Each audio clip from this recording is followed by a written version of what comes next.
Good day to all of you. Welcome to Easy Physics. Learn physics as easy as 1, 2, 3. അപ്പോൾ ഇങ്ങനെ physics easy ആയിട്ട് പഠിക്കാൻ എല്ലാവരും ready ആണല്ലോ അല്ലേ? നമ്മളുടെ കഴിഞ്ഞ ഒരു വീഡിയോയിലൂടെ 8ാം ക്ലാസ്സിലെ സയൻസിലെ ഫോഴ്സ് ആൻഡ് പ്രഷർ എന്ന് പറയുന്ന ചാപ്റ്ററിന്റെ കുറച്ച് ഭാഗം നമ്മൾ ഡിസ്കസ് ചെയ്തിരുന്നു. ആരെങ്കിലും പാർട്ട് 1 വീഡിയോ കാണാത്തതുണ്ടെങ്കിൽ ആ വീഡിയോ കണ്ടതിന് ശേഷം പാർട്ട് 2 കണ്ടാൽ നിങ്ങൾക്ക് കുറച്ചും കൂടെ കാര്യങ്ങൾ ക്ലിയർ ആയിട്ട് മനസ്സിലാവും. കാരണം പാർട്ട് 1ലൂടെ നമ്മൾ ഫോഴ്സിനെ കുറിച്ചുള്ള ഒരു ബേസിക് ഐഡിയ പറഞ്ഞു വെച്ചിരുന്നു. എന്താണ് ഫോഴ്സ്, എന്തൊക്കെ മാറ്റങ്ങളാണ് ഫോഴ്സിന് ഒരു വസ്തുവിൽ ഉണ്ടാക്കാൻ പറ്റുന്നത് എന്നൊക്കെയുള്ള കാര്യങ്ങൾ. ഓക്കെ, ഈ ഒരു വീഡിയോയിലൂടെ കുറച്ചുകൂടി ഡീറ്റെയിൽസ് ഫോഴ്സിനെ കുറിച്ച് നമ്മൾ പഠിക്കാൻ പോവാണ്. ഇന്നത്തെ വീഡിയോയിലൂടെ നമ്മൾ ഏതൊക്കെ ടോപ്പിക്സ് ആണ് ഡിസ്കസ് ചെയ്യുന്നതെന്ന് നോക്കാം. റെപ്രസെന്റേഷൻ ഓഫ് ഫോഴ്സ്, എങ്ങനെയാണ് ഒരു ഫോഴ്സിനെ റെപ്രസെന്റ് ചെയ്യുന്നത്, അതുപോലെ ഒന്നിൽ കൂടുതൽ ഫോഴ്സസ് ഒരു വസ്തുവിൽ ആക്ട് ചെയ്ത് കഴിഞ്ഞാൽ അതിന്റെ റിസൾട്ട് എന്തായിരിക്കും, ഫോഴ്സിനെ എങ്ങനെയാണ് നമുക്ക് ക്ലാസിഫൈ ചെയ്യാൻ പറ്റുന്നത്. രണ്ട് രീതിയിലാണ് ഫോഴ്സിനെ ക്ലാസിഫൈ ചെയ്യുന്നത്, contact force and non contact force. Contact ഫോഴ്സിന് രണ്ട് സ്പെസിഫിക് എക്സാമ്പിൾസ് നമ്മൾ പഠിക്കുന്നുണ്ട്, muscular force and frictional force. Non contact ഫോഴ്സസിന് 3 എക്സാമ്പിൾ പഠിക്കുന്നു, magnetic force, electrostatic force and gravitational force. ഇത്രയും കാര്യങ്ങളാണ് ഈ ഒരു വീഡിയോയിലൂടെ നമ്മൾ ഇന്ന് ഡിസ്കസ് ചെയ്യാൻ പോകുന്നത്. ഓക്കെ, ആദ്യത്തെ ടോപ്പിക് എന്ന് പറയുന്നത് ഫോഴ്സിന്റെ റെപ്രസെന്റേഷൻ. ഇവിടെ ഞാൻ 2 ബോക്സസും അതിൽ അപ്ലൈ ചെയ്യാൻ ഉദ്ദേശിക്കുന്ന ഫോഴ്സിന്റെ അളവും എഴുതിയിട്ടുണ്ട്. 10N എന്നാണ് എഴുതിയിരിക്കുന്നത്. N എന്ന് പറയുന്നത് യൂണിറ്റ് ആണ്. നമുക്കറിയാം ഓരോ അളവുകൾക്കും അതിൻ്റെതായിട്ടുള്ള അളവുകോലുകളുണ്ട്. അതായത് quantities has to be measured in proper units. ഇപ്പൊ ഒരു ഉദാഹരണം പറയുവാണെങ്കിൽ ലെങ്ത്, നമുക്ക് പല രീതിയിലും ലെങ്ത് മെഷർ ചെയ്യാൻ പറ്റും അല്ലെ. സെന്റിമീറ്ററിൽ പറയാം, millimetre, kilometre, metre, miles, foot. നമ്മളുടെ കൺവീനിയൻസ് അനുസരിച്ച് നമ്മൾ ഓരോരോ യൂണിറ്റ്സ് മാറ്റി മാറ്റി പറയാറുണ്ട്. പക്ഷെ അതേസമയം ഫിസിക്സിൽ നമ്മൾ കൂടുതലായിട്ടും ഫോക്കസ് ചെയ്യേണ്ടത് SI യൂണിറ്റ്, അതായത് ഇന്റർനാഷണലി ആക്സെപ്റ്റഡ് ആയിട്ട് ഓരോ ക്വാണ്ടിറ്റീസിനും ഒരു യൂണിറ്റ് ഉണ്ട്. ഇപ്പോ ലെങ്ത്തിന്റെ ഇന്റർനാഷണൽ സിസ്റ്റം ഓഫ് യൂണിറ്റ് എന്ന് പറയുന്നത് മീറ്റർ ആണ്. അതുപോലെ ഫോഴ്സിനും പല യൂണിറ്റുകളുണ്ട്, ന്യൂട്ടൺ, ഡൈൻസ് എന്നൊക്കെ പറഞ്ഞിട്ടുള്ള യൂണിറ്റ് ഉണ്ട്. പക്ഷെ അതിൽ ഇന്റർനാഷണൽ സിസ്റ്റം ഓഫ് യൂണിറ്റ് എന്ന് പറയുന്നത് ന്യൂട്ടൺ ആണ്. ഓക്കെ, അപ്പോൾ 10 ന്യൂട്ടൺ എന്ന് പറയുന്ന ഒരു ഫോഴ്സ് ആണ് ഞാൻ ഈ 2 ബോക്സിലും അപ്ലൈ ചെയ്യാൻ പോകുന്നത്. ഇവിടെ ഈ ഫോഴ്സ് അപ്ലൈ ചെയ്യുന്ന ഡയറക്ഷൻ ആണ് ഈ ആരോ മാർക്ക് കൊണ്ട് ഉദ്ദേശിച്ചിരിക്കുന്നത്. ഓക്കെ, അപ്പോൾ ഈ 2 ബോക്സിലും അപ്ലൈ ചെയ്യുന്ന ഫോഴ്സിന്റെ അളവ് തുല്യമാണ്. അതായത് 10 ന്യൂട്ടൺ ഫോഴ്സ് തന്നെയാണ് അപ്ലൈ ചെയ്യുന്നത്. പക്ഷെ അതിന്റെ ഡയറക്ഷൻ മാറ്റുമ്പോൾ ഈ ബോക്സിൽ ഉണ്ടാകാൻ പോകുന്ന മാറ്റം, ഇപ്പോ ആദ്യത്തെ ബോക്സിൽ 10 ന്യൂട്ടൺ ഫോഴ്സ് ഞാൻ റൈറ്റ് ടു ലെഫ്റ്റ് ആണ് അപ്ലൈ ചെയ്യുന്നത്. അപ്പൊ ആ ബോക്സിൽ ഉണ്ടാവാൻ പോകുന്ന ഒരു മാറ്റം ഞാൻ പ്രഡിക്റ്റ് ചെയ്യുന്നത് ചിലപ്പോൾ ആ ബോക്സ് ഒന്ന് സ്ലൈഡ് ചെയ്ത് മാറിപ്പോകും അല്ലെ. അതേസമയം രണ്ടാമത്തെ ബോക്സിൽ ഞാൻ ഈ 10 ന്യൂട്ടൺ ഫോഴ്സ് അപ്ലൈ ചെയ്യുന്നത് മുകളിൽ നിന്ന് താഴേക്കാണ്. അപ്പൊ അവിടെ ഉണ്ടാവാൻ സാധ്യത ആ ബോക്സിനൊരു ഡിഫോമിറ്റിയാണ്. അപ്പൊ ഒന്ന് ആലോചിച്ച് നോക്കൂ, ഞാൻ 2 ബോക്സിലും ഒരേ അളവിലുള്ള ഫോഴ്സ് ആണ് അപ്ലൈ ചെയ്തത്, പക്ഷേ രണ്ടിലും ഉണ്ടാകുന്ന മാറ്റം വ്യത്യസ്തമാണ് അല്ലെ.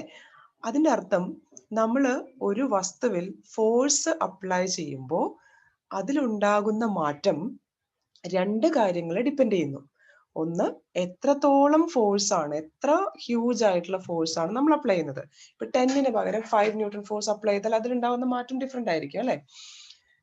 അതേപോലെ തന്നെ ഡയറക്ഷൻ, ഏത് ഡയറക്ഷനിലാണ് നമ്മൾ ഫോഴ്സ് അപ്ലൈ ചെയ്യുന്നത്, ഈ 2 കാര്യങ്ങളെ ഡിപ്പെൻഡ് ചെയ്യുന്നു. That is force acting on an object not only depend on the magnitude but on the direction also. ഇതാണ് ഏറ്റവും ഇമ്പോർട്ടൻ്റ് ആയിട്ട് മനസ്സിലാക്കിയിരിക്കുന്ന ഒരു കാര്യം. ഫോഴ്സിന് മാഗ്നിറ്റ്യൂഡും ഡയറക്ഷനും സ്പെസിഫൈ ചെയ്താൽ മാത്രമാണ് ആ ഫോഴ്സ് കൊണ്ട് ഒരു വസ്തുവിൽ ഉണ്ടാകുന്ന മാറ്റം നമുക്ക് കൃത്യമായിട്ട് പ്രവചിക്കാൻ പറ്റുന്നത്. ഓക്കെ, ഇനി SI unit of measurement of forces നമ്മൾ തുടക്കത്തിലേ പറഞ്ഞിരുന്നു, ന്യൂട്ടൺ. നമ്മൾ ന്യൂട്ടനെ റെപ്രസെന്റ് ചെയ്യാൻ വേണ്ടിയിട്ട് ക്യാപിറ്റൽ ലെറ്റർ N ആണ് യൂസ് ചെയ്യുന്നത്. ഓക്കെ, അപ്പൊ ഫോഴ്സ് ഓഫ് 15N എന്ന് പറഞ്ഞു കഴിഞ്ഞാൽ നമ്മൾ അത് വായിക്കേണ്ടത് force of 15 Newton is applying on an object.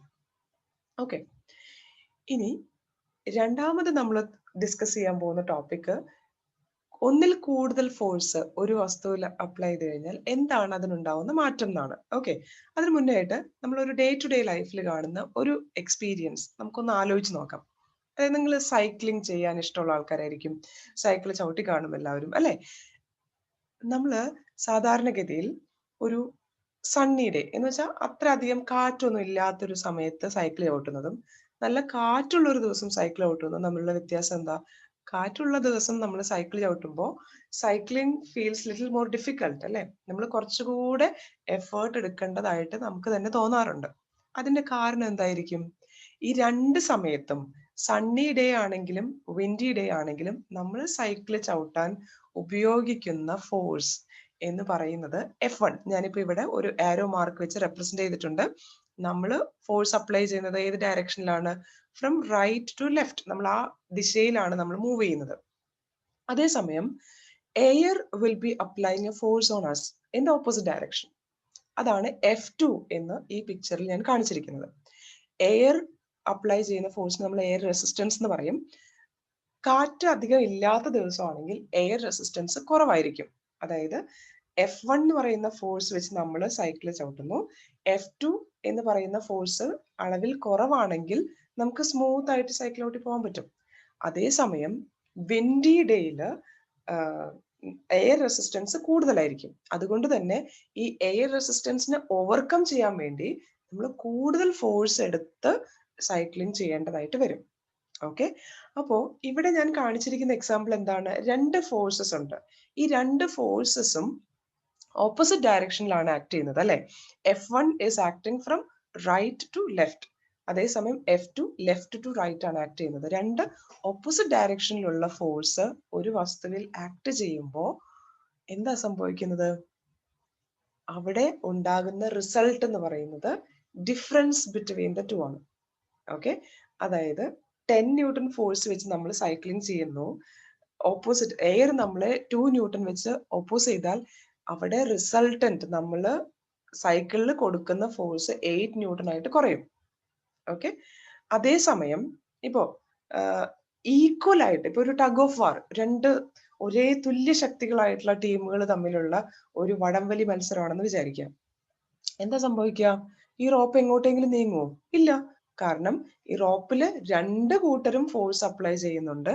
പക്ഷെ ഇപ്പോ രണ്ട് ടീമും അപ്ലൈ ചെയ്യുന്ന ഫോഴ്സ് ഈക്വൽ ആണെങ്കിൽ അവിടെ ഉണ്ടാകുന്ന റിസൾട്ട് എന്താണ്? 0. കാരണം നമ്മളിപ്പോ പറഞ്ഞിരുന്നു, രണ്ട് ഫോഴ്സ് ഓപ്പോസിറ്റ് ഡയറക്ഷനിൽ ഒരേ വസ്തുവിൽ ആക്ട് ചെയ്താൽ അതിന്റെ റിസൾട്ട് എന്ന് പറയുന്നത് ഡിഫറൻസ് ആണ്. അപ്പൊ ഒരേ അളവിലുള്ള ഫോഴ്സ് അപ്ലൈ ചെയ്താൽ രണ്ടും ക്യാൻസൽ ആയി പോകും അല്ലെ. അപ്പോ രണ്ട് ഫോഴ്സ് ഓപ്പോസിറ്റ് ഡയറക്ഷനിൽ അപ്ലൈ ചെയ്ത് കഴിഞ്ഞാൽ റിസൾട്ട് എന്ന് പറയുന്നത് ഡിഫറൻസ് ആണ്. ഈക്വൽ ആയിട്ടുള്ള രണ്ട് ഫോഴ്സ് ഒരു വസ്തുവിൽ ആക്ട് ചെയ്ത് കഴിഞ്ഞാൽ റിസൾട്ട് ഫോഴ്സ് എന്ന് പറയുന്നത് 0 ആയിരിക്കും. ഇനി നമ്മളൊരു കാർ ബ്രേക്ക് ഡൗൺ ആയി, അതിനെ ഒന്ന് മൂവ് ചെയ്യിപ്പിക്കണം എന്ന് വിചാരിച്ച് നമ്മൾ എന്ത് ചെയ്യും? ഒന്ന് ഇറങ്ങി തള്ളാൻ ശ്രമിക്കും. ഒരാളെ കൊണ്ട് പറ്റുന്നില്ലെങ്കിൽ നമ്മൾ എന്ത് ചെയ്യും? അടുത്തൊരാളും കൂടെ ഇറങ്ങിയിട്ട് അയാളെ ഹെൽപ്പ് ചെയ്യും അല്ലെ. ഇവിടെ എന്താ സംഭവിക്കുന്നേ? രണ്ട് ആളുകളും ഒരേ വസ്തുവിൽ ഒരേ ഡയറക്ഷനിൽ ഫോഴ്സ് അപ്ലൈ ചെയ്ത് കഴിഞ്ഞാൽ അതിന്റെ റിസൾട്ട് എന്ന് പറയുന്നത് രണ്ടുപേരുടെയും അപ്ലൈ ചെയ്യുന്ന ഫോഴ്സിന്റെ സം ആയിരിക്കും. അപ്പൊ കാറ് കുറച്ചുകൂടി ഈസി ആയിട്ട് മൂവ് ചെയ്യാൻ തുടങ്ങും. ഒരാൾക്ക് ചിലപ്പോൾ 10 ന്യൂട്ടൺ ഫോഴ്സ് അപ്ലൈ ചെയ്യാൻ പറ്റുള്ളൂ, കാറ് ആ ഒരു ഫോഴ്സ് കൊണ്ട് മൂവ് ചെയ്യണമെന്നില്ല. അപ്പൊ എന്ത് ചെയ്യും? അടുത്ത ആളും കൂടെ ഇറങ്ങി വന്നിട്ട് അയാൾ ഹെൽപ്പ് ചെയ്യുന്നു. അതേ ഡയറക്ഷനിൽ ഫോഴ്സ് അപ്ലൈ ചെയ്യുമ്പോൾ റിസൾട്ട് എന്ന് പറയുന്നത് സം ആയിരിക്കും. ഓക്കെ, അപ്പൊ നമ്മൾ ഇവിടെ 3 കാര്യങ്ങളാണ് ഡിസ്കസ് ചെയ്തത് റിസൾട്ടന്റ് ഫോഴ്സിനെ കുറിച്ച്. ഒന്നാമത്തെ കാര്യം, ഒരേ ഡയറക്ഷനിൽ രണ്ട് ഫോഴ്സസ് ആക്ട് ചെയ്ത് കഴിഞ്ഞാൽ അതിന്റെ result will be sum of the forces. Okay, ഇനി ഓപ്പോസിറ്റ് ഡയറക്ഷനിലാണെങ്കിലോ റിസൾട്ട് എന്ന് പറയുന്നത് difference between the two forces. ഇനി ഈക്വൽ ഫോഴ്സ് ആണ് അപ്ലൈ ചെയ്യുന്നുണ്ടെങ്കിലോ റിസൾട്ട് എന്ന് പറയുന്നത് 0 ആയിരിക്കും. മനസ്സിലായി കാണുമെന്ന് വിചാരിക്കുന്നു. ഒന്നിൽ കൂടുതൽ ഫോഴ്സ് ഒരു വസ്തുവിൽ ആക്ട് ചെയ്യുമ്പോൾ റിസൾട്ട് കണ്ടുപിടിക്കാൻ നമ്മൾ ആ ഫോഴ്സിന്റെ ഡയറക്ഷനും കൂടെ നോക്കണം. ഒരേ ഡയറക്ഷൻ ആണെങ്കിൽ നമുക്ക് ഇങ്ങനെ ആഡ് ചെയ്ത് പോവാം. ഓപ്പോസിറ്റ് ഡയറക്ഷൻ ആണെങ്കിൽ സബ്ട്രാക്ട് ചെയ്യണം. ഈക്വൽ ആൻഡ് ഓപ്പോസിറ്റ് ആണെങ്കിൽ ഫോഴ്സ് ക്യാൻസൽ ഔട്ട് ആയി പോകും, 0 ഫോഴ്സ് ആയി മാറും. ഓക്കെ, ഇതാണ് നമ്മൾ ഇന്ന് ഡിസ്കസ് ചെയ്യാൻ ഉദ്ദേശിച്ച രണ്ടാമത്തെ പോയിന്റ്. മൂന്നാമത്തെ പോയിന്റ് എന്ന് പറയുന്നത് ഏതൊക്കെ രീതിയിലാണ് നമുക്ക് ഫോഴ്സിനെ ക്ലാസിഫൈ ചെയ്യാൻ പറ്റുന്നത്? നമുക്ക് രണ്ടായിട്ട് മേജർ ആയിട്ട് ക്ലാസിഫൈ ചെയ്യാം, contact and non contact force. Contact ഫോഴ്സിൽ വരുന്ന examples muscular and frictional, non കോണ്ടാക്റ്റിൽ വരുന്ന examples magnetic, electrostatic and gravitational force. എന്താണ് ഈ കോണ്ടാക്ട് ഫോഴ്സ് എന്ന് നോക്കാം. ഓക്കെ, ഇവിടെ ഞാനൊരു എക്സാമ്പിൾ കാണിച്ചിട്ടുണ്ട്. അതായത് ഒരു കൃഷിക്കാരൻ അയാളുടെ ഫീൽഡ് ഒന്ന് ഈ പാടം ഉഴുന്നത് കണ്ടിട്ടില്ലേ നമ്മൾ, അവിടെ ഈ ഫോഴ്സ് ഈ ഫീൽഡിൽ അപ്ലൈ ചെയ്യുന്നത് ഒരു ഡയറക്റ്റ് കോണ്ടാക്ട് വേണം അല്ലെ, അപ്പോഴാണ് അവിടെ ഫോഴ്സ് ആക്ട് ചെയ്യുന്നുള്ളൂ. ഡയറക്റ്റ് ആയിട്ടൊരു കണക്ഷൻ ഉണ്ട് ഈ ഫോഴ്സ് അപ്ലൈ ചെയ്യുന്ന ഒബ്ജക്റ്റും ഫോഴ്സ് റിസീവ് ചെയ്യുന്ന ഒബ്ജക്റ്റും തമ്മിൽ. അങ്ങനെയുള്ള ഫോഴ്സിനെ നമ്മൾ എന്ത് പറയും? കോണ്ടാക്ട് ഫോഴ്സ് എന്ന് പറയും. ഇനി ഞാൻ വേറൊരു എക്സാമ്പിൾ കാണിക്കാം. എന്താണ്? ആപ്പിൾ അതിന്റെ ഭാഗമായി കഴിഞ്ഞാൽ താഴോട്ട് വീഴുന്നു, കാരണം അതിന്റെ ബ്രാഞ്ചിന് ഇനി ആപ്പിളിനെ ഹോൾഡ് ചെയ്യാൻ പറ്റില്ല. അപ്പൊ ഈ ആപ്പിൾ താഴേക്ക് വരുന്നത് എന്ത് ഫോഴ്സ് കൊണ്ടാണ്? നമ്മൾ എല്ലാവർക്കും ഒരു ന്യൂട്ടന്റെ ഒരു എക്സ്പീരിയൻസ് ഓർമ്മ ഉണ്ടാവുമല്ലോ അല്ലെ? ന്യൂട്ടൻ ആണ് ആദ്യമായിട്ട് ഈ ഒരു പ്രോസസ്സിനെ കുറിച്ച് ചിന്തിച്ചത്. അതിനു മുന്നേ ആപ്പിൾ താഴോട്ടാണ് വന്നുകൊണ്ടിരുന്നത്. പക്ഷെ ന്യൂട്ടൻ ആണ് ഇതിന്റെ റീസൺ എന്താണെന്ന് ആലോചിച്ചതും ഗ്രാവിറ്റേഷണൽ ഫോഴ്സിനെ കുറിച്ച് സ്റ്റഡി ചെയ്തതും അല്ലെ? എർത്ത് ആണ് ഈ ആപ്പിളിനെ താഴേക്ക് വലിക്കുന്നത്. പക്ഷെ എർത്ത് പോയിട്ട് ആപ്പിളിനെ ഇങ്ങനെ കൈകൊണ്ട് പിടിച്ചോ? ഇല്ലല്ലോ.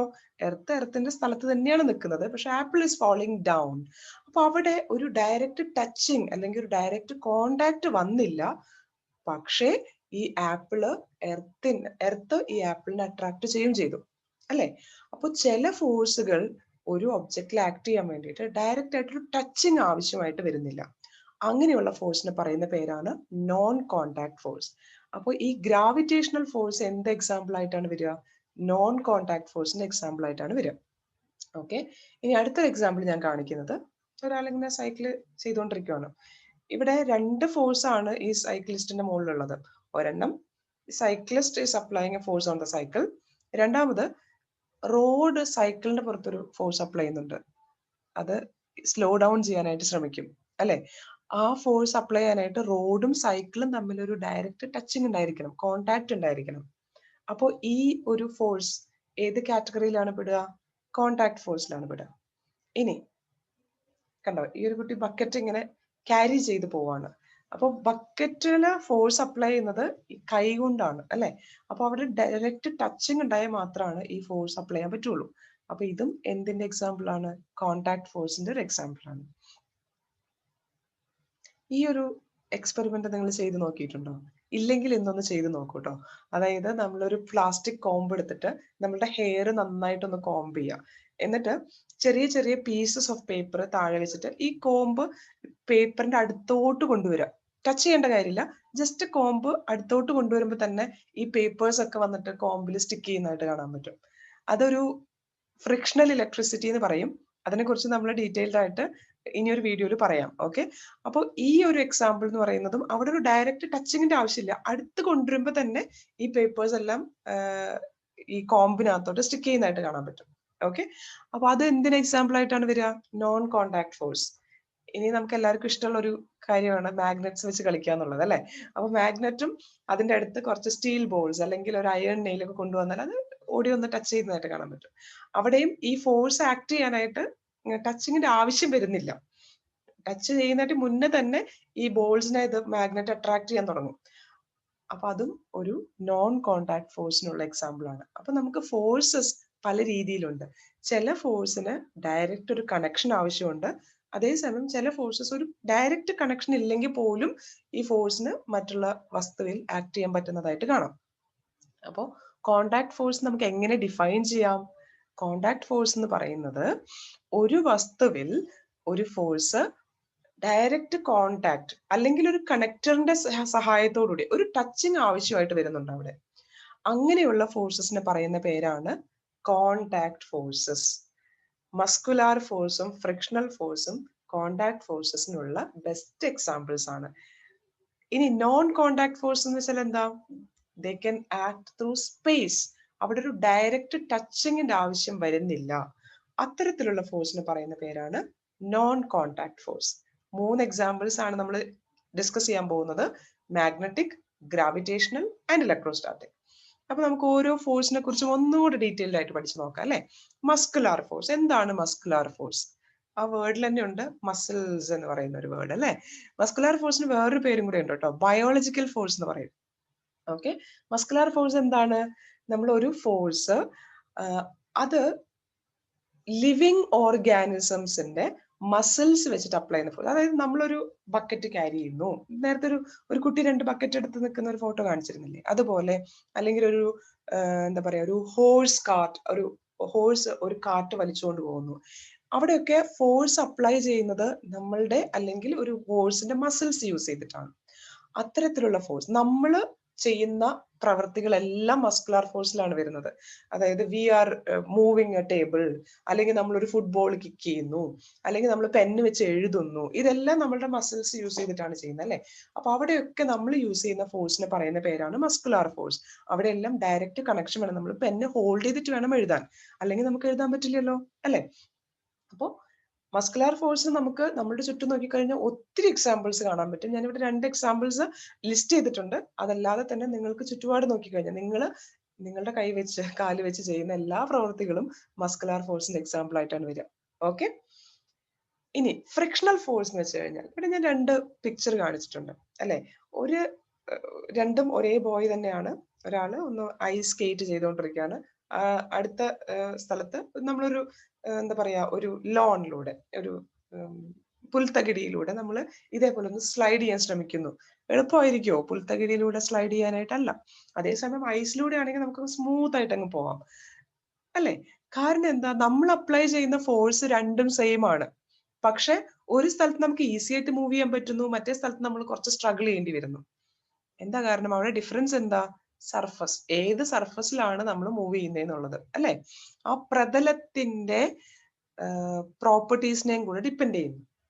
അതായത് ഒരു വസ്തു മറ്റൊരു പ്രതലത്തിൽ മൂവ് ചെയ്യാൻ തുടങ്ങുമ്പോൾ അവിടെ ഈ നമ്മളുടെ മോഷൻ, ആ ചലനത്തിനെ ഓപ്പോസ് ചെയ്യുന്ന ഒരു ഫോഴ്സ് വരും. ആ നമ്മളുടെ മൂവ്മെന്റിനെ ഓപ്പോസ് ചെയ്യാനായിട്ടൊരു ഫോഴ്സ് ഉണ്ട്. ആ ഫോഴ്സ് അപ്ലൈ ചെയ്യുന്നത് ഈ സർഫസുകളാണ്. ഓക്കെ, അത്തരത്തിലുള്ള ഫോഴ്സിനെ പറയുന്ന പേരാണ് ഫ്രിക്ഷണൽ ഫോഴ്സ്. ഫ്രിക്ഷണൽ ഫോഴ്സ് കാരണമാണ്, ഇപ്പൊ നമ്മള് ഫസ്റ്റ് പാർട്ടിൽ പറഞ്ഞിരുന്നു, ഒരു മൂവിങ് ഒബ്ജക്റ്റിനെ സ്റ്റോപ്പ് ചെയ്യാനായിട്ട് ഒരു ഫോഴ്സ് ആവശ്യമാണെന്നുള്ളത്. അപ്പോ ഒരു ഫുട്ബോൾ ഒരു ഗ്രൗണ്ടിൽ റോൾ ചെയ്തുകൊണ്ടിരിക്കുകയാണെന്ന് വിചാരിക്കാം. ഒരാളും ആ ഫുട്ബോളിനെ സ്റ്റോപ്പ് ചെയ്തില്ലെങ്കിൽ അത് ഇൻഫിനിറ്റ് ടൈം ആയിട്ട് ഇങ്ങനെ റോൾ ചെയ്തുകൊണ്ടിരിക്കുവോ? ഇല്ലല്ലോ. കുറച്ച് സമയം കഴിഞ്ഞാൽ ഒരാളും ആ ഫുട്ബോളിന് ഫോഴ്സ് അപ്ലൈ ചെയ്തില്ലെങ്കിൽ പോലും ആ ഫുട്ബോൾ സ്റ്റോപ്പ് ആവും അല്ലെ. കാരണം എന്താ? ഫുട്ബോൾ ഗ്രൗണ്ട് ഒരു ഓപ്പോസിറ്റ് ഫോഴ്സ് ഫുട്ബോളിന് പുറത്ത് അപ്ലൈ ചെയ്യുന്നുണ്ട്. ആ ഓപ്പോസിറ്റ് ഫോഴ്സിന് പറയുന്ന പേരാണ് ഫ്രിക്ഷണൽ ഫോഴ്സ്. ഓക്കെ, അല്ലെങ്കിൽ നമ്മളിങ്ങനെ വാട്ടറിൽ എന്താ പറയാ, ഒരു ബോട്ട് ഇങ്ങനെ റോ ചെയ്തുകൊണ്ടിരിക്കുകയാണെന്ന് വിചാരിക്കാം. അപ്പൊ നമ്മള് റോയിങ് നിർത്തി കഴിഞ്ഞാൽ കുറച്ച് സമയം കഴിഞ്ഞാൽ സ്റ്റിൽ വാട്ടറിലാണെങ്കിൽ എന്ത് സംഭവിക്കും? ബോട്ട് സ്റ്റോപ്പ് ആവും. അതിന്റെ കാരണം എന്താ? Friction applied by the water on the boat. വേറെ എക്സാമ്പിൾ, നമ്മൾ സൈക്ലിംഗ് പെഡലിംഗ് നിർത്തി സ്റ്റോപ്പ് ചെയ്ത് കഴിഞ്ഞാൽ എന്ത് സംഭവിക്കും? ആ സൈക്കിള് കുറച്ച് സമയം മൂവ് ചെയ്യും, അത് കഴിഞ്ഞാൽ അത് സ്റ്റോപ്പ് ആവും. കാരണം എന്താ? there will be a frictional force applied by the road on the cycle. Okay, അപ്പൊ ഏതൊരു മൂവിങ് ഒബ്ജക്റ്റിന്റെ പുറത്തും ഒരു സർഫസ് ഓപ്പോസിറ്റ് ഫോഴ്സ് അപ്ലൈ ചെയ്യും. ആ ഓപ്പോസിറ്റ് ഫോഴ്സിനെ പറയുന്ന പേരാണ് എന്ത്? Frictional force. It is the force which acts at the surface of contact. Surface of contact, ഈ 2 സർഫസുകളും കോണ്ടാക്റ്റിൽ വരുമ്പോൾ ആ സർഫസ് അപ്ലൈ ചെയ്യുന്ന ഓപ്പോസിറ്റ് ഫോഴ്സിനെ പറയുന്ന പേരാണ് ഫ്രിക്ഷണൽ ഫോഴ്സ്. ഫ്രിക്ഷണൽ ഫോഴ്സിനെ കുറിച്ച് നമുക്ക് ഡീറ്റെയിൽഡ് ആയിട്ട് പഠിക്കേണ്ടതുണ്ട്. 8ാം ക്ലാസ്സിലെ അടുത്ത ചാപ്റ്ററിന്റെ പേര് തന്നെ ഫ്രിക്ഷൻ എന്നാണ്. അപ്പൊ ആ ഒരു ചാപ്റ്ററിനെ കുറിച്ച് ഡിസ്കസ് ചെയ്യുമ്പോൾ നമ്മൾ ഫ്രിക്ഷണൽ ഫോഴ്സിനെ കുറിച്ച് കുറച്ചുകൂടി ഡീറ്റെയിൽഡ് ആയിട്ട് പറയാം. ഓക്കെ, ഇനി നോൺ കോണ്ടാക്ട് ഫോഴ്സിന് 3 എക്സാമ്പിൾസ് നമ്മൾ പറയാൻ ഉദ്ദേശിച്ചിരുന്നു അല്ലെ. ഏതൊക്കെയാണ്? Magnetic force, electrostatic force and gravitational force. Magnetic force എന്ന് വെച്ചാൽ എന്താ? ചില മെറ്റീരിയൽസ്, മാഗ്നറ്റിക് ഫോഴ്സ് എല്ലാ ഒബ്ജക്റ്റിന്റെ പുറത്തും ഉണ്ടാവില്ല. ഇപ്പൊ ഒരു മാഗ്നറ്റിന് ഒരു വുഡൻ പീസിനെ അട്രാക്ട് ചെയ്യാൻ പറ്റില്ല അല്ലെ. ഒരു മരക്കഷ്ണം അടുത്ത് വെച്ചിരുന്നാലും മാഗ്നറ്റിനെ അതിനെ അട്രാക്ട് ചെയ്യാൻ പറ്റില്ല. മാഗ്നറ്റിനെ അട്രാക്ട് ചെയ്യണമെങ്കിൽ ചില സ്പെഷ്യൽ മെറ്റീരിയൽസ് വേണം. ഏതൊക്കെയാണ് ആ സ്പെഷ്യൽ മെറ്റീരിയൽസ്?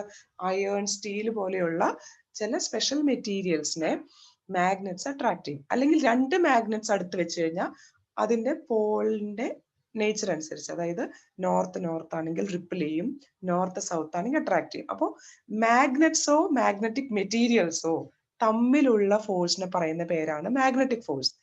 ആ ഫോഴ്സ് എക്സ്പീരിയൻസ് ചെയ്യാൻ വേണ്ടിയിട്ട് അവർക്ക് ഡയറക്റ്റ് കണക്ടറിന്റെ ആവശ്യമില്ല. That force can pass through space. ആ സ്പേസിലൂടെയും ആ ഫോഴ്സ് എക്സ്പീരിയൻസ് ചെയ്യാൻ പറ്റും. സെക്കൻഡ് വൺ എന്താ? Electrostatic force. Electrostatic force charged bodies, അതായത് ഒരു പോസിറ്റീവ് ആൻഡ് നെഗറ്റീവ് ചാർജ് എടുത്തു കഴിഞ്ഞാൽ അവർ തമ്മിൽ ഉണ്ടാകുന്ന ഒരു ഫോഴ്സ്, അല്ലെങ്കിൽ ഒരു positive and positive, negative and negative. അതായത് ഈ ഫോഴ്സും എല്ലാ വസ്തുക്കളിലും ആക്ട് ചെയ്യില്ല. ഈ ഫോഴ്സ് എക്സ്പീരിയൻസ് ചെയ്യാനായിട്ട് എന്താണ് സ്പെഷ്യാലിറ്റി വേണ്ടത്? ഒബ്ജക്റ്റുകൾക്ക് ചാർജ് ഉണ്ടായിരിക്കണം. ഓക്കെ, അപ്പൊ ചാർജ്ഡ് ഒബ്ജക്ട്സ് തമ്മിൽ അട്രാക്ഷൻ അല്ലെങ്കിൽ റിപ്പൽഷൻ ഉണ്ടായിരിക്കും. ഓക്കെ, ആ ഒരു ഫോഴ്സിനെ പറയുന്ന പേരാണ് ഇലക്ട്രോസ്റ്റാറ്റിക് ഫോഴ്സ്. സിമിലർ ചാർജസ് ആണെങ്കിൽ, അതായത് പോസിറ്റീവ് പോസിറ്റീവ് അല്ലെങ്കിൽ നെഗറ്റീവ് നെഗറ്റീവ് ആണെങ്കിൽ ഫോഴ്സ് വിൽ ബി റിപ്പൽസീവ്. ഇനി അൺലൈക്ക് ചാർജസ്, അതായത് ഒരു പോസിറ്റീവും ഒരു നെഗറ്റീവും എടുത്തു കഴിഞ്ഞാൽ അവർ തമ്മിലൊരു അട്രാക്റ്റീവ് ഫോഴ്സ് ഉണ്ടാവും. ഈ ഫോഴ്സും എക്സ്പീരിയൻസ് ചെയ്യാൻ വേണ്ടിയിട്ട് ഡയറക്റ്റ് ടച്ചിങ്ങിന്റെ ആവശ്യമില്ല, അതിന് അടുത്തടുത്ത് കൊണ്ടുവച്ചാൽ മാത്രം മതി. ഓക്കെ, അപ്പൊ ഇതും ഒരു നോൺ കോണ്ടാക്ട് ഫോഴ്സിനുള്ള എക്സാമ്പിൾ ആണ്. ഗ്രാവിറ്റേഷണൽ ഫോഴ്സ് നമുക്ക് എല്ലാവർക്കും അറിയാം. എർത്തിന്റെ മുകളിലുള്ള എല്ലാ ഒബ്ജക്റ്റിനെയും എർത്ത് അട്രാക്ട് ചെയ്യും. അതിന് എർത്ത് ആ ഒബ്ജക്റ്റിനെ പോയി തൊടേണ്ട ആവശ്യമില്ല, അല്ലെ? അപ്പോ അതും ഒരു നോൺ കോണ്ടാക്ട് ഫോഴ്സ് ആണ്. The force of attraction between all masses in the universe. Especially earth attract ചെയ്യുന്ന ഫോഴ്സിന് പറയുന്ന പേരാണ് ഗ്രാവിറ്റേഷണൽ ഫോഴ്സ്. ഇതും ഒരു നോൺ കോണ്ടാക്ട് ഫോഴ്സിനുള്ള എക്സാമ്പിൾ ആണ്. അപ്പൊ നമ്മൾ ഇന്ന് എന്തൊക്കെ കാര്യങ്ങൾ പഠിച്ചു? ഫോഴ്സിന്റെ ക്ലാസിഫിക്കേഷനെ കുറിച്ച് പഠിച്ചു, റെപ്രസെന്റേഷനെ കുറിച്ച് പഠിച്ചു, റിസൾട്ടന്റ് ഫോഴ്സിനെ കുറിച്ച് പഠിച്ചു, അല്ലെ? രണ്ട് രീതിയിലാണ് ഫോഴ്സിനെ ക്ലാസിഫൈ ചെയ്യുന്നത്, contact and non contact. Muscular and frictional is coming under contact force. Magnetic, electrostatic, gravitation ഇതെല്ലാം നോൺ കോണ്ടാക്ട് ഫോഴ്സസ് ആണ്. ഇന്ന് നമ്മളിപ്പോ ഡിസ്കസ് ചെയ്ത ടോപ്പിക്സ് എല്ലാവർക്കും കൃത്യമായിട്ട് മനസ്സിലായിട്ടുണ്ടാവും എന്ന് വിചാരിക്കുന്നു. ഇനിയും കൂടുതൽ ഈ ലെസണിലുള്ള ടോപ്പിക്സ് മനസ്സിലാവാൻ വേണ്ടിയിട്ട് നമുക്ക് അടുത്തൊരു വീഡിയോയിലൂടെ കാണാം. Thank you for watching. Have A wonderful day ahead to all of you.